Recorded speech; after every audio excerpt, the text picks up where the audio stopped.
Hallelujah, praise the Lord. परमेश्वर के नाम की महिमा हो। आज हम देखने जा रहे हैं प्रार्थना के विषय में। हमारे जीवन में प्रार्थना कितनी महत्वपूर्ण है वो जानना बहुत जरूरी है। तो आइए हम लोग एक ऐसे व्यक्ति के विषय में देखेंगे जिसने क्या है, हर परिस्थिति में प्रार्थना करना नहीं छोड़ा।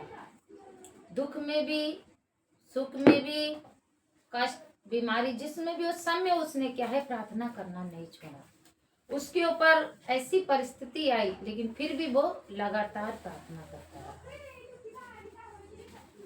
उस व्यक्ति का नाम है दानियल। क्या नाम है? दानियल। तो हम लोग निकालेंगे दानियल की किताब, उसका अध्याय 6, उसका 10 पद। Daniel chapter 6 verse 10। यहाँ इस प्रकार से लिखा हुआ है, जब दानियल को मालूम हुआ कि उस पत्र पर हस्ताक्षर किया गया, तब वह अपने घर में गया जिसकी ऊपरी कोठरी की खिड़कियां यरूशलेम की ओर खुली रहती थी, और अपनी रीति के अनुसार जैसा वह दिन में 3 बार अपने परमेश्वर के सामने घुटने टेक कर प्रार्थना धन्यवाद करता, वैसा ही वह तब भी करता रहा। यहाँ पर हम देखते हैं दानियल का प्रार्थना जीवन। दानियल किस प्रकार से प्रार्थना करता था। दानियल की एक रूटीन था, दानियल का एक नियम था।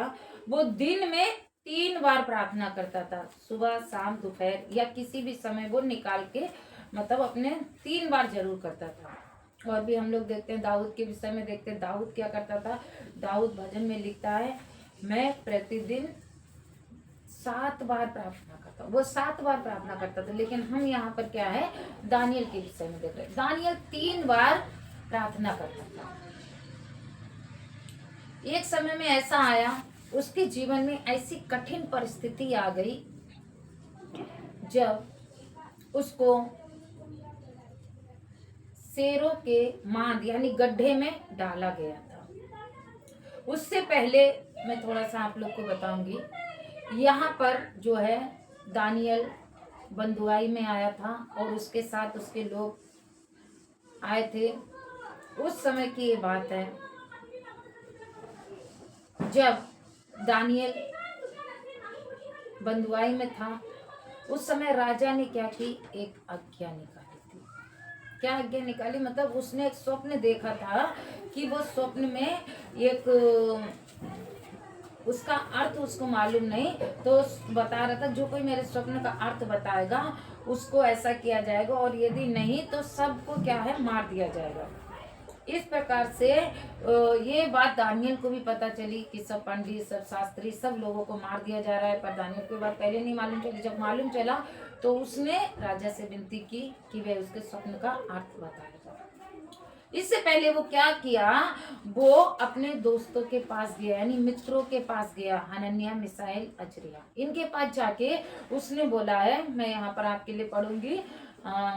ये दानियल की किताब अध्याय 2 उसका 18 में इस प्रकार से लिखा है, इस भेद के विषय में स्वर्ग के परमेश्वर की दया के लिए ये कहकर प्रार्थना करो कि बेबीलोन के और सब पंडितों के संग दानियल और उसके संगी भी नष्ट ना किए जाए।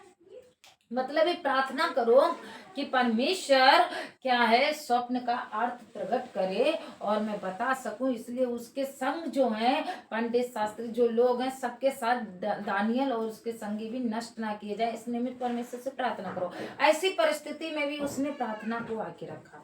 सबने मिलकर प्रार्थना की और परमेश्वर ने दानियल पर उसका स्वप्न का अर्थ प्रकट किया। दानियल ने जाके राजा को बताया, राजा ने सुना, फिर उसको क्या है, उसके पद को ऊंचा किया। यहाँ पर इस प्रकार होते होते क्या है, उसके लोग जो हैं वो देख रहे हैं, जो राजा के समूह मंत्री लोग हैं वो लोग देख रहे हैं, अरे दानियल को हर बातों में ऊंचा किया जा रहा है।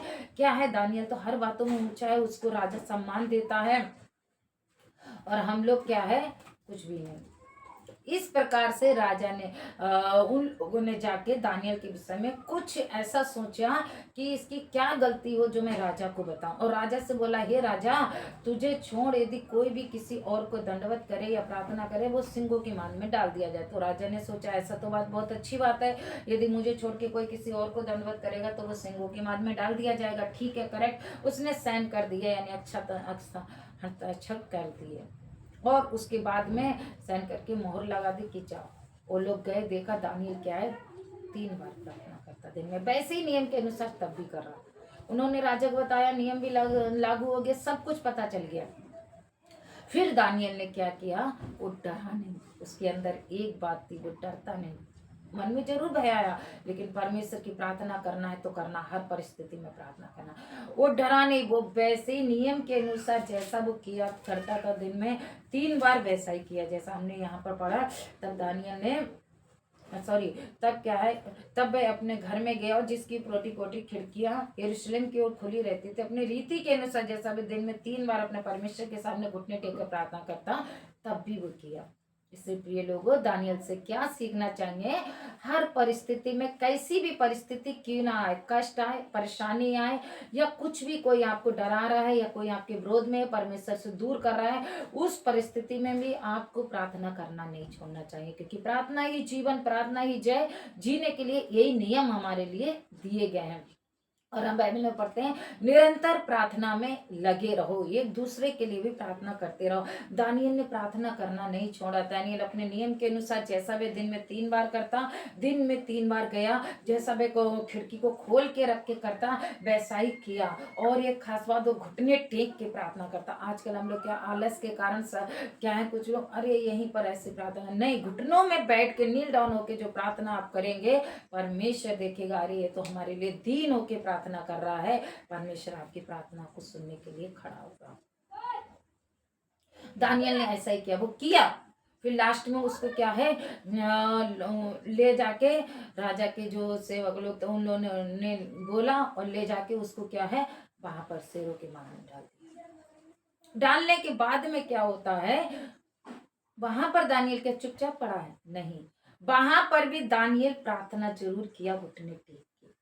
जब उसको डाल दिया गया, उस परिस्थिति में भी दानियल चुपचाप नहीं रहा। वहां जब गड्ढे में पड़ा, उस समय भी दानियल घुटने टेक के प्रार्थना कर रहा है, हे परमेश्वर मैं तेरे पीछे चला, हे परमेश्वर मैं तेरी इच्छा के अनुसार चला, हे परमेश्वर मुझे बचाने वाला तू ही है। और उसने क्या, घुटने टेक के वहां प्रार्थना की। तब परमेश्वर ने देखा, अरे ये तो हर परिस्थिति में, हर परिस्थिति में ये मुझसे प्रार्थना करना नहीं छोड़ रहा, मैं इसको नहीं छोड़ूंगा। उसने भी, उसको परमेश्वर ने भी क्या किया, अपने दूतों को भेज के सिंह यानी शेर के लाइन के मुंह को बंद कर दिया, और उन्होंने क्या, उनकी कोई भी हानि नहीं की। सुबह सुबह जब राजा गया और शोक भरी भारी में चिल्ला रहा है, हे दानियल, क्या तू जिसकी उपासना करता तुझे बचा रखा? तो नीचे से आवाज आ रही है, यहाँ पर 6:21 में लिखा, तब दानियल ने राजा से कहा, हे राजा, तो युग युग जीवित रहे। मेरे परमेश्वर ने अपना दूत भेजकर सिंहों के मुंह को ऐसा बंद रखा कि उन्होंने मेरी कुछ भी हानि नहीं की। इस कारण यह कि मैं तेरी दृष्टि में और उसकी दृष्टि में क्या है, निर्दोष हूँ। तो प्रिय लोगों, आज हम इस वचन से यही सीखते, दानियल के जीवन से यही सीखते हैं, हर परिस्थिति में आपको प्रार्थना करना चाहिए। प्रार्थना का अभिषेक मांगिए, हे प्रभु हमें प्रार्थना का अभिषेक दे। परमेश्वर आपको प्रार्थना का अभिषेक देगा।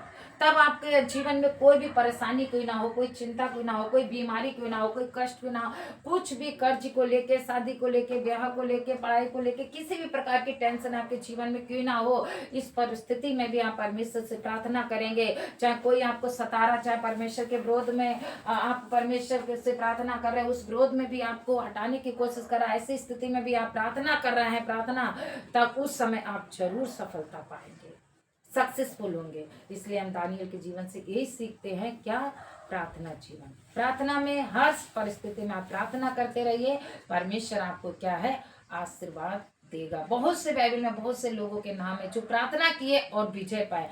दाऊद प्रार्थना किया, विजय पाया। जिन जिन लोगों ने प्रार्थना की वो विजय पाए। हन्ना ने रो के प्रार्थना की, उसने भी आशीष को पाया, पुत्र मिला। तो आइए परमेश्वर आप सबको आज के वचन के द्वारा आशीष करे, सबको जय मसीह।